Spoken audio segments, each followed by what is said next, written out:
देव उठनी एकादशी का दिन भगवान विष्णु की योग निद्रा से जागृति का प्रतीक है।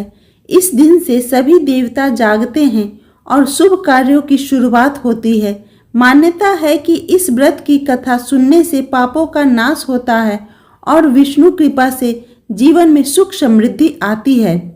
इस साल गृहस्थ लोग देव उठनी एकादशी का व्रत 1 नवंबर को रखेंगे, जबकि वैष्णव संप्रदाय के लोग यह व्रत 2 नवंबर को करेंगे। देव उठनी एकादशी के दिन भगवान विष्णु 4 महीने की योग निद्रा से जागते हैं। कहा जाता है कि इस दिन से सभी देवता भी जागते हैं और चातुर्मास का अंत हो जाता है। इस दिन भगवान विष्णु का व्रत और पूजा करने से सभी पाप मिट जाते हैं और मृत्यु के बाद स्वर्ग की प्राप्ति होती है। व्रत के दौरान देव उठनी एकादशी की कथा सुनना बहुत शुभ माना जाता है। आइए जानते हैं देव उठनी एकादशी की व्रत कथा।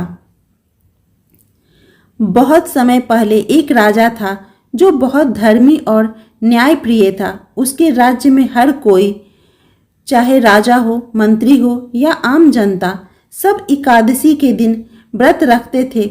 उस दिन कोई भी अन्न नहीं खाता था, केवल भगवान विष्णु की पूजा और भक्ति होती थी। एक दिन दूसरे राज्य से एक आदमी उस राज्य के दरबार में नौकरी मांगने आया। राजा ने कहा, मैं तुम्हें नौकरी दूंगा, लेकिन एक शर्त है, हमारे राज्य में एकादशी के दिन कोई अन्न नहीं खाता, उस दिन सिर्फ फलाहार होता है। वह आदमी बोला, ठीक है महाराज, मैं मानता हूँ।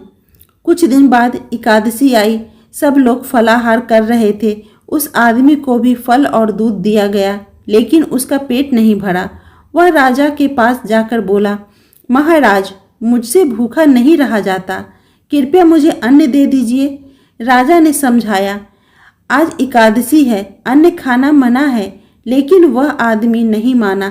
आखिर में राजा ने कहा, ठीक है, जो करना है करो, और उसे अन्न दे दिया।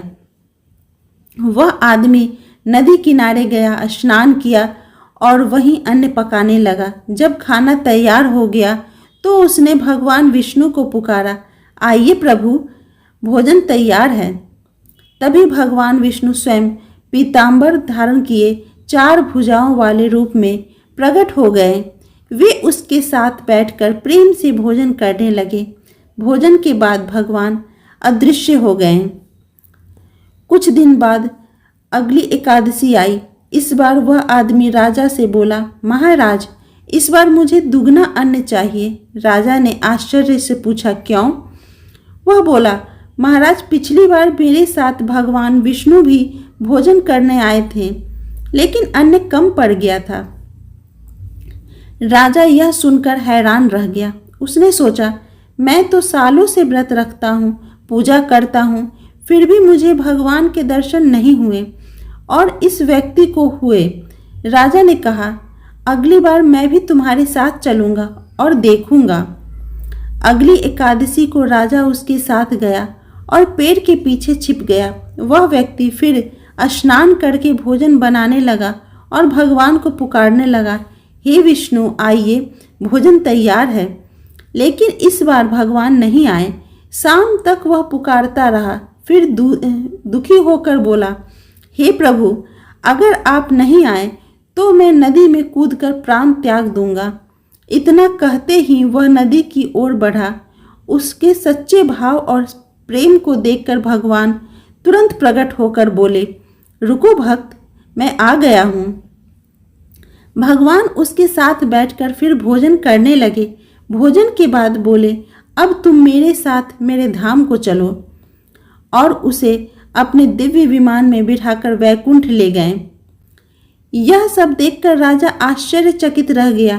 उसके मन में विचार आया, मैं तो वर्षों से पूजा पाठ करता हूँ, लेकिन मुझ में सच्ची भक्ति नहीं थी। यह व्यक्ति नियम तो तोड़ गया, पर उसका मन भगवान के प्रति सच्चा था, इसलिए प्रभु ने उसे दर्शन दिए। उस दिन के बाद राजा का जीवन बदल गया।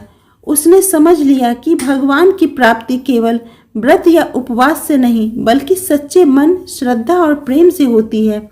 उसने भी उसी दिन से पूरे भाव से पूजा शुरू कर दी। अंत में उसे भी स्वर्ग की प्राप्ति हुई।